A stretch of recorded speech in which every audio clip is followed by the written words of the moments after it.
Hi everyone, welcome back to Cooking at Home. My name is Zoe. I'm the family cooking instructor with Gallatin Valley Farm to School. Today we're going to make homemade granola bars as kind of an ode to the March harvest of the month. Anybody want to guess what the harvest of the month product for March was? It was grains. Good job. So we're going to use two different grains in this granola recipe. The first one, pretty self-explanatory, is going to be oats. And then the second one, I'm going to use quinoa, but you can use whatever kind of grain you want. We like to talk about grains because for two reasons. They're packed with all kinds of nutrients like protein, fiber, B vitamins, and those kind of things help with repairing tissues in your body. They help you with digestion, and they'll keep you with a healthy appetite. So really important things, and they also contain a lot of trace minerals and other vitamins for your body. I want to go over the difference between whole grains and refined grains. So what I'm using today are whole grains, which means that they haven't been, nothing has been taken out of them. So the USDA recommends that at least half of your grain consumption are whole grains. And that just means that it's in its whole form. So we typically see grains that have three different sections, the germ, the bran, and the endosperm. When grains are refined, like white flour, that means that the bran and the germ are taken out, and so the only thing that you have left is the endosperm. And so when that bran and germ get taken out, it subsequently takes out fiber, some of those vitamins and minerals that you would get with a whole grain. So keep that in mind. Keep your bodies as healthy as possible during this time, and just remember that it doesn't mean that you have to eat whole wheat flour all of the time. There are lots of other options for that as well. So we're gonna get started. So we're gonna start with our base ingredients for our granola bars, and I have three different things in here.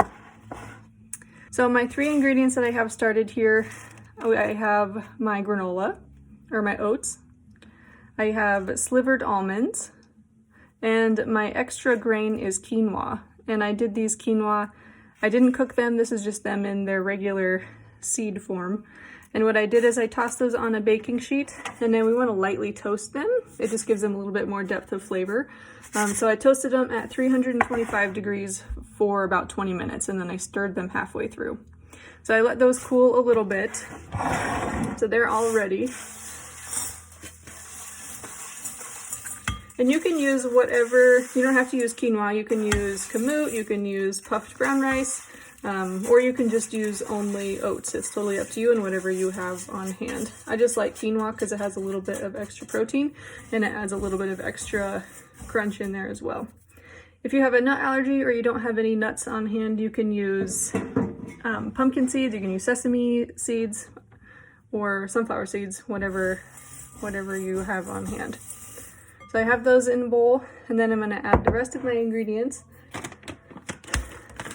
So the first thing is flaked coconut, and this is optional. I just have it on hand, otherwise I would leave it out and it would be completely fine. So we're going to do a half cup of flaked coconut. And then we're going to use some raisins. And the dried fruit section, you can use whatever dried fruits you have. Normally I like to use flathead cherries that have been dried. Just use raisins because that's what I have on hand. And we're going to do a half cup plus a little extra of raisins. Okay, and then we're going to add a little bit of spice to this. So we're going to do some cinnamon and salt. Do a half a teaspoon. And then just to cut the amount of sweetness that's going on in here, we're going to do a little bit of salt. So I'm going to do a 1/4 teaspoon of salt.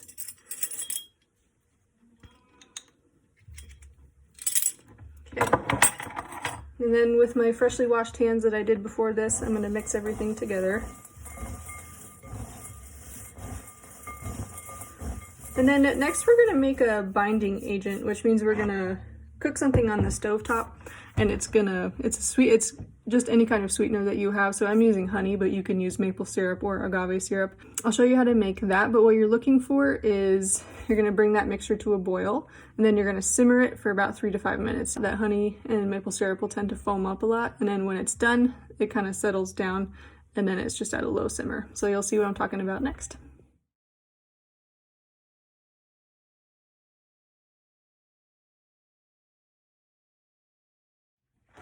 All right, so our honey and vanilla mixture is ready to go. Now, before we mix all of this together, I want to make sure that we have our pan ready for what we're going to bake it in.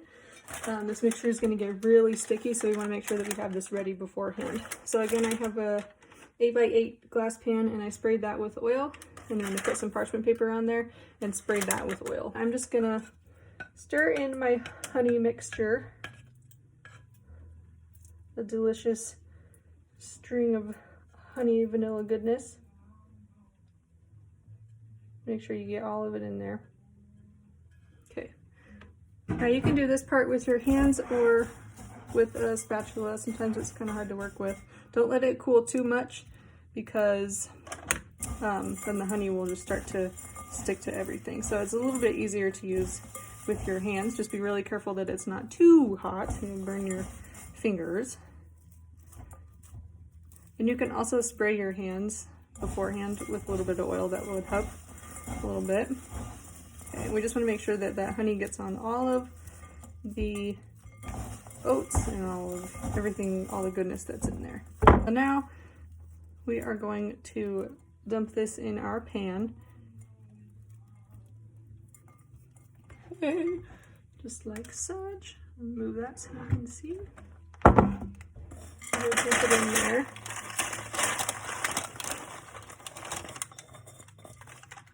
Okay. Right, and then we're just going to press it down. Press it down as much as you can. So we're going to bake this. I lowered the oven temperature to 300 degrees. We're going to bake it for about 20 minutes. And then we'll pull it out and let it cool completely. And then I'll show you guys how I cut them, just for a little bit of added fun. All right, you guys, I just pulled them out of the oven. And you want to bake them, like I said, until they're golden brown. So just about like that. And then right after they come out of the oven, you want to press them down one more time. I use just a spatula and kind of my hand and just kind of push down. And it also helps them be just kind of an even layer of granola bar. So you just want to push all around there, and that'll help it so that they don't come apart. And you want to wait until these are cooled completely before you cut them, otherwise they will crumble apart. If that does happen, totally fine. You can just crumble it up even more and use this as a granola for your yogurt or cereal or however you like to eat granola. So I'll put those aside, and those will take probably about an hour, hour and a half to cool enough to where you can cut them. One final thing about oats, kind of the second main reason of why we do grains as harvest of the month in Montana specifically. If you didn't know, Montana is a very huge producer of wheat. We're actually the #3 producer of wheat in the entire United States, so it's a really big economic source for us.